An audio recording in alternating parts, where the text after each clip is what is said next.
ఒక బలమైనటువంటి కారణం. ఆ రోజు రాష్ట్రంలో ఉండేటటువంటి యువత అందరినీ కూడా కలిసి యువతకి ప్రత్యేకమైనటువంటి ఒక మేనిఫెస్టోలా పెట్టి ప్రత్యేక హోదా తీసుకొని వస్తాం. రాష్ట్రంలో 2,30,000 ఉద్యోగాలకి నోటిఫికేషన్లు ఇస్తాం, పెట్టుబడులు తీసుకొని వస్తాం. ఇలా అనేక రకాలైనటువంటి హామీలు ఇచ్చి ఓట్లు వేయించుకున్నటువంటి వ్యక్తి జగన్మోహన్ రెడ్డి గారు.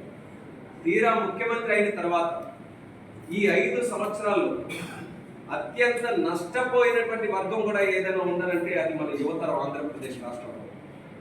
ముందుగా మనం ప్రత్యేక హోదా గురించి మాట్లాడుకుంటే ఆ రోజు జగన్మోహన్ రెడ్డి గారు ఏ మాటలు అన్నారండి? ఆంధ్రప్రదేశ్ రాష్ట్రం ఈరోజు అభివృద్ధి చెందలేదనంటే ప్రత్యేక హోదా రాలేదు. మళ్ళీ మా ఎంపీలని మీరు గెలిపిస్తే మేము ఢిల్లీకి వెళ్ళి ఢిల్లీలో కేంద్ర ప్రభుత్వంతో పోరాడి అక్కడ మోదీ ఉన్నా ఇంకెవరున్నా సరే వాళ్ళందరి మీద తెలుగు వారి తాలూకా పౌరుషం చూపించి ఆంధ్రప్రదేశ్ రాష్ట్రానికి ప్రత్యేక హోదా తీసుకొని వస్తాం.